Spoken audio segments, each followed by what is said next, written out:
De las grandes civilizaciones de la antigüedad, la fenicia es una de las menos conocidas. Hasta mediados del siglo XIX nuestro saber acerca de este pueblo era limitado, ya que casi todos sus escritos y la mayor parte de sus monumentos se han perdido. Pero algunas excavaciones arqueológicas realizadas en el centro de Beirut nos permiten tener una imagen más nítida de un pueblo que ha tenido una influencia determinante en la historia.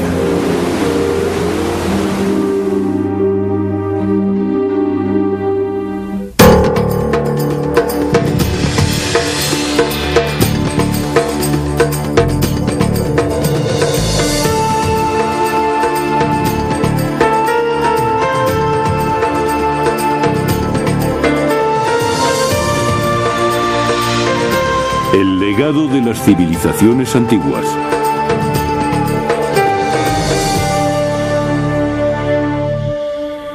Cartago y los fenicios. El origen del alfabeto. A pesar de ser un país pequeño, la localización estratégica del actual Líbano entre Europa y Asia hizo de él una encrucijada de religiones, comercio y viajes mucho antes de la historia escrita.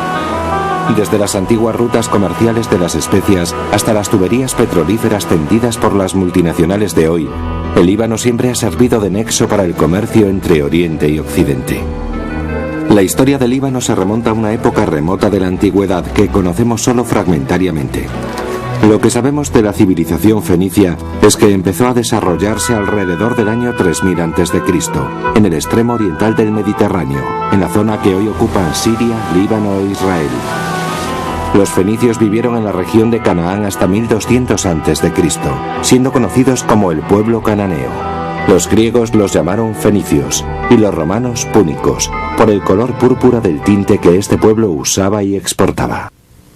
Hay un auténtico problema con la terminología que designa a los pueblos del Mediterráneo oriental, ya que algunos nombres son geográficos, otros lingüísticos y otros culturales. En la costa y cerca de ella, en el interior, están los cananeos. En cambio, en torno al siglo XIII a.C., el mismo pueblo de la costa libanesa es llamado fenicio. Más adelante, cuando los fenicios empiezan a migrar y fundan colonias en el Mediterráneo central y occidental, los romanos los llaman púnicos. Este es un término étnico. Se refiere a los habitantes de aquella zona. Hay por tanto cierta confusión con los términos de cananeos, fenicios y púnicos, pero todos se refieren al mismo pueblo.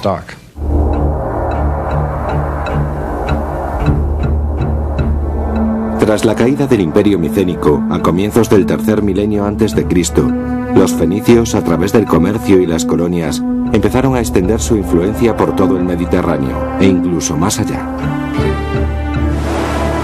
Los fenicios eran viajeros muy osados, negociantes que buscaban y transportaban por todo el mundo conocido materias primas y productos manufacturados.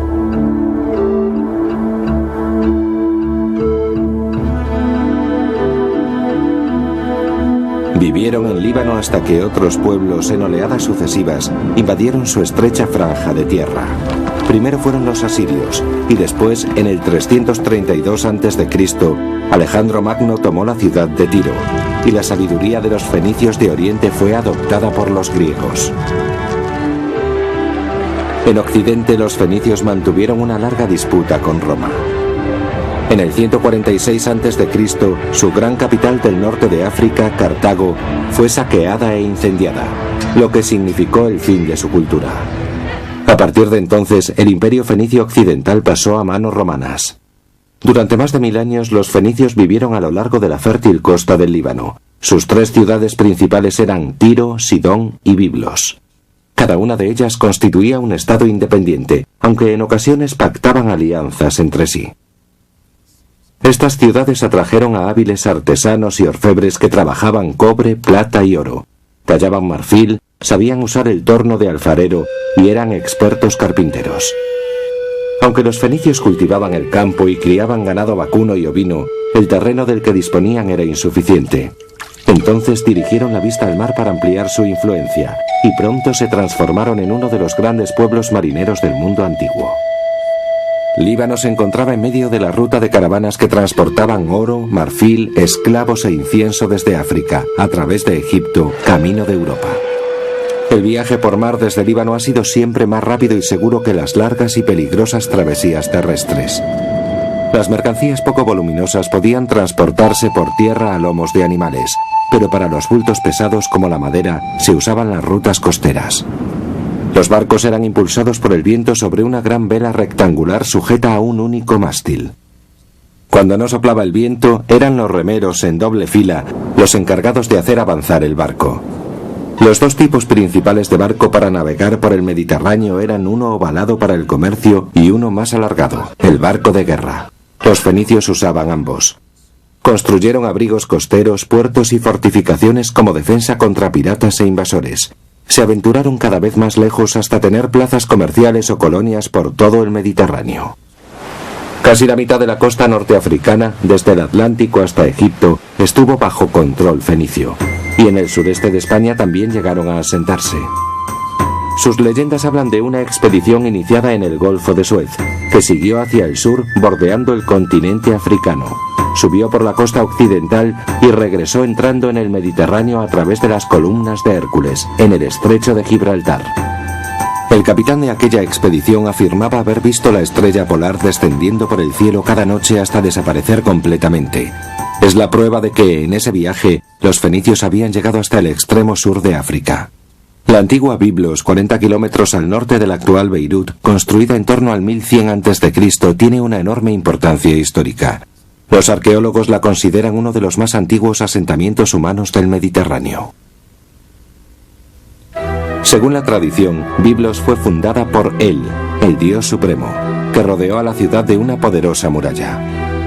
El anillo de murallas que se puede ver todavía hoy data de la Edad de Bronce, 2800 años antes del nacimiento de Cristo. Se cree que Biblos fue fundada hace 7000 años, cuando se estableció allí una pequeña comunidad de pescadores.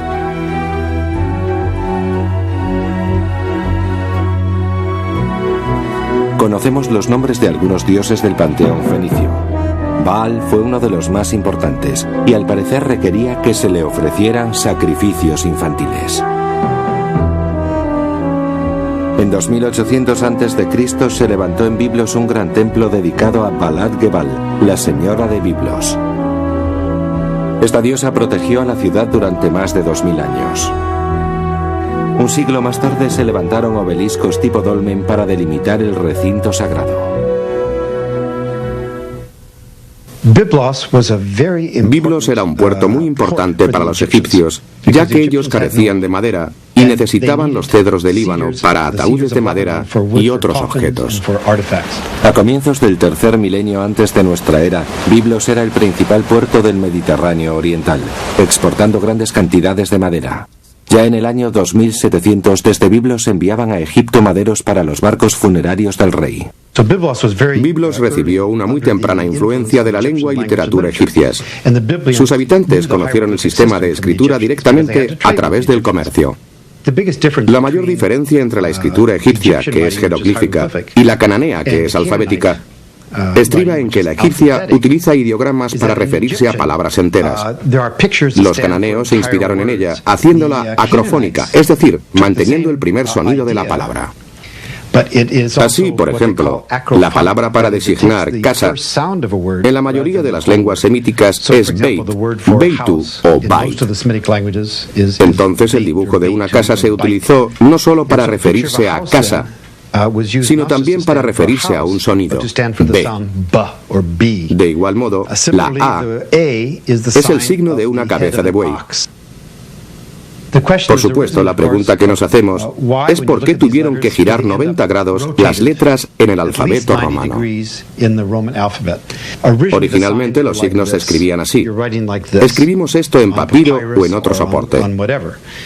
El caso es que si empezamos a escribir así, de esta forma, es muy natural que le demos un giro al signo. Utilizando los pictogramas egipcios, modificaron los símbolos y crearon un sistema donde un signo representaba siempre un sonido. Los fenicios traspasaron su sistema alfabético a griegos y romanos, y a través de ellos al resto del mundo. La palabra alfabeto es una combinación de las A y B griegas, alfa y beta. Tras la invasión de Alejandro Magno el año 332 a.C., la influencia griega convirtió la ciudad fenicia de Biblos en una importante ciudad helenística.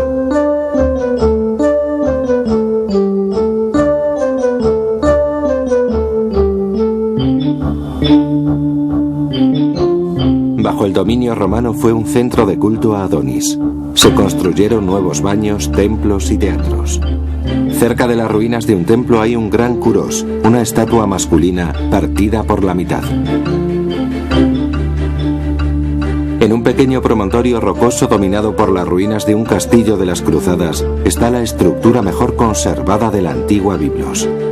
Se puede distinguir por la superficie amarillenta de piedra de toba con la que fue construida.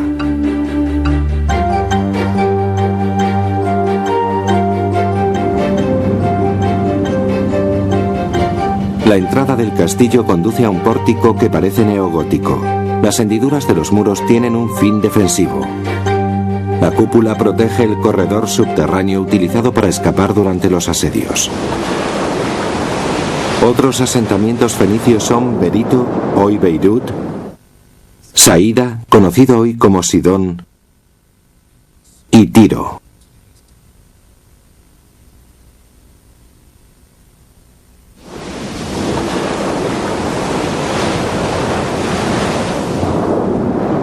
La ciudad costera de Tiro está a 112 kilómetros de Beirut. Tiro fue fundada alrededor del 950 a.C. sobre 6 pequeños islotes rocosos, a 80 kilómetros de la costa, en un punto estratégico del Mediterráneo oriental. Como centro comercial fue una ciudad rica y poderosa, fundamental para la cultura fenicia. Pronto Tiro colonizaría el Mediterráneo occidental, África, Sicilia, Cerdeña y España, entre otros lugares.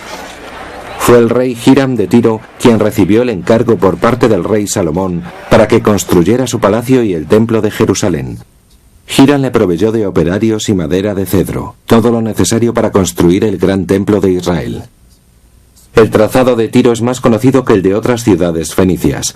La moderna Tiro está emplazada sobre la antigua y se han encontrado restos de casas, templos y palacios. La parte norte tenía un puerto natural que fue reforzado con un dique. El extremo sur tenía otro puerto construido alrededor de una protección natural. En las pequeñas islas rocosas sobre las que se levantó la ciudad se apiñarían las casas de varias alturas. La floreciente industria del pueblo que vivió en la costa libanesa surgió de la extracción de la tinta de moluscos de las especies mulce o púrpura, de un color rojo-violeta imposible de borrar. Sirve para teñir tejidos, sobre todo lana. Se convirtió en el color de la realeza y los fenicios fueron llamados la gente púrpura. La extracción de las glándulas de los moluscos producía un olor tan desagradable que se conocía como fetidez tiria. Tras la conquista de Alejandro, la patria de los fenicios dejó de ser independiente y pasó a manos griegas. Cuando Grecia cayó, Roma tomó posesión de esta zona y la incorporó al imperio. De todas las ciudades fenicias, la más importante fue Cartago. Cartago es más conocida que su ciudad materna, Tiro, debido a sus guerras contra Roma. También existen más evidencias arqueológicas y literarias sobre Cartago que sobre el de todas las demás ciudades fenicias juntas.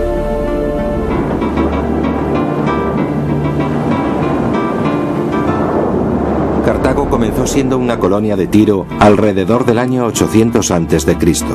Levantada sobre una península de piedra arenisca que se adentraba en el mar, era de fácil defensa y disponía de puerto natural.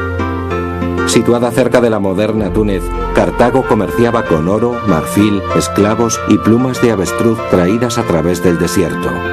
Desde el norte, por vía marítima, llegaban estaño, cobre, plomo y tejidos.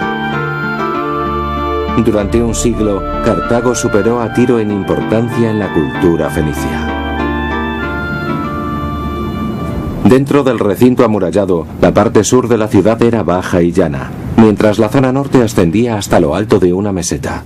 El distrito que rodeaba el puerto, la Birsa, era la zona comercial, llena de edificios de hasta 6 alturas. Una casa fenicia típica contaba con un vestíbulo que llevaba a un patio, al que daban todas las habitaciones. A un lado había una estancia con entrada aparte, a menudo usada como tienda o almacén. Como la ciudad carecía de fuentes, cada casa disponía de una cisterna recolectora de agua de lluvia. La fuente, llamada de las 1000 ánforas, de buena mampostería, suministraba agua a la ciudad a partir de canales subterráneos. El negocio de Cartago era el comercio. Su cerámica no tenía rival. Sus tejidos de lana teñida tampoco tenían competencia. Los objetos de lujo eran muy solicitados: joyas, perfumes, vidrio y adornos con incrustaciones. La religión dominaba la civilización cartaginesa y su dios supremo era Baal.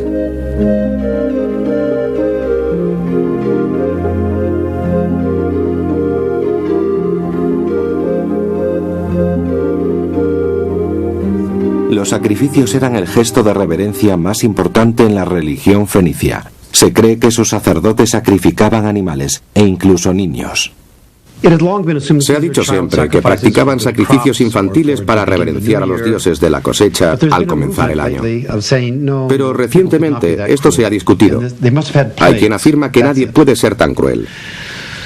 Aquellas muertes seguramente se debieron a la peste. En mi opinión, desgraciadamente, sí hubo sacrificios infantiles. Sabemos que hay una larga tradición oriental referida a este tipo de actos. Ya se alude a ellos en el Antiguo Testamento. Leemos en Isaías y en otros libros referencias a esta práctica. Se habla de personas que acuden al valle de Himan, al sur de Jerusalén, para ofrecer sacrificios de niños a los dioses, especialmente a uno conocido como Baal o Moloch.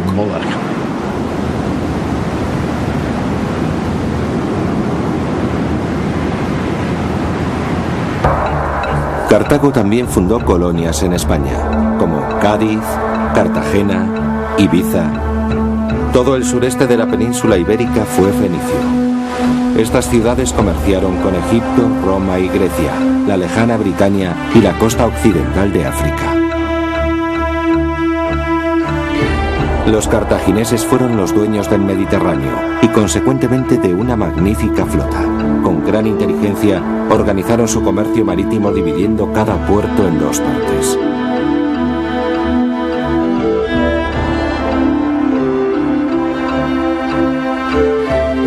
El puerto externo, de forma cuadrada, se utilizaba para la flota comercial y los productos almacenados. Un estrecho canal facilitaba la entrada a la base naval militar. Rodeando la dársena circular, las galerías daban cabida a más de 200 barcos de guerra. En el centro se levantaba un espléndido edificio circular. Aquí se construían y reparaban los barcos de guerra.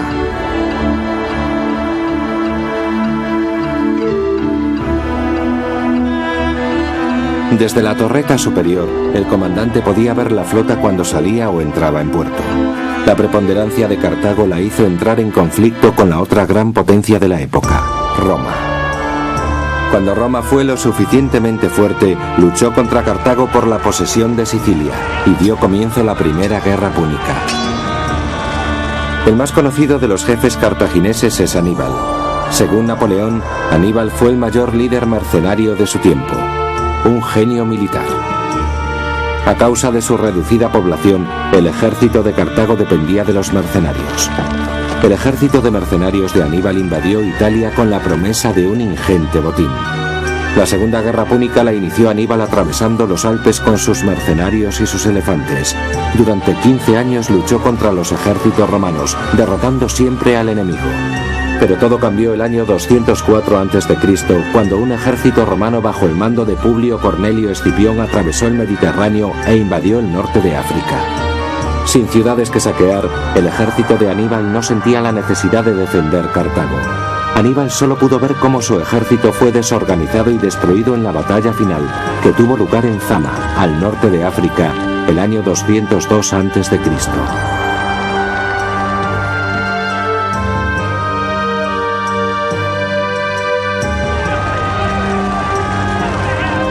Los romanos persiguieron a Aníbal de ciudad en ciudad.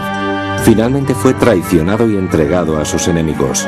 El gran líder mercenario se suicidó ingiriendo un veneno en el año 183 a.C. Cartago se vio obligada a firmar un tratado que le impedía alzarse contra Roma.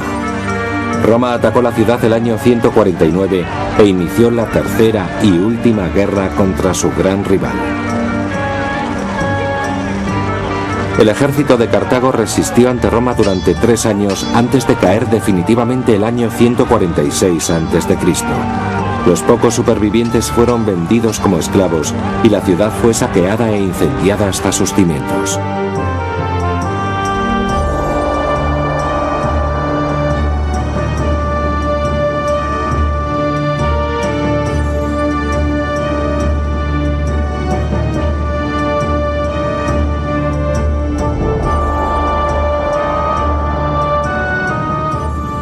Años más tarde, el emperador Augusto quiso reconstruir Cartago estableciendo allí una nueva colonia romana con cerca de 3.000 habitantes. De un montón de escombros surgió una ciudad nueva en la costa norte de África. Roma reconstruyó Cartago dotándola de un esplendor sin precedentes. El anfiteatro, una arena de forma oval, construida a las afueras de la ciudad, fue el escenario de un gran número de espectáculos.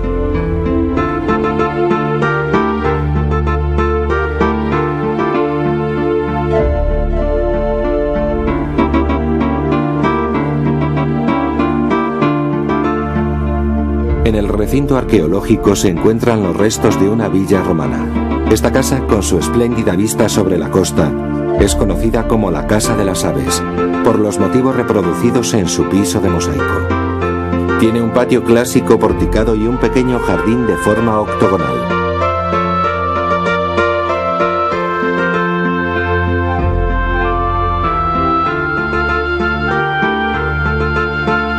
Este bellísimo mosaico, típico del arte romano de África y llamado Dominus Julius, es uno de los más notables ejemplos del arte romano de Tunisia.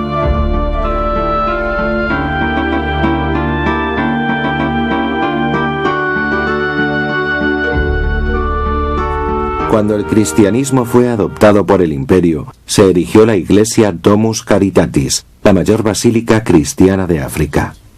Recientemente se han descubierto aquí tempranas tumbas cristianas, y en el Museo de Cartago hay restos de cruces, vasos y ladrillos de terracota encontrados en algunas de estas tumbas.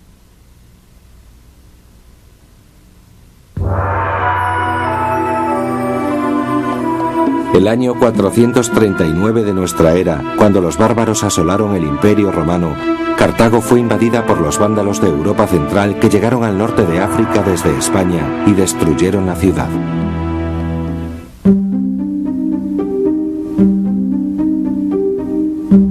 Los fenicios fueron un pueblo duro y poco dado a sentimentalismos, pero también un pueblo muy inteligente que supo prosperar en la guerra y en la paz.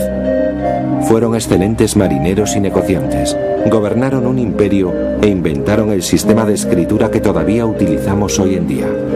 El conocimiento que tenemos de ellos nos ha llegado sobre todo a través de sus enemigos griegos y romanos, quienes los combatieron con fiereza. Pero los fenicios fueron gentes orgullosas y pacíficas, cuyos logros han dejado una impresión indeleble en las culturas del mundo occidental.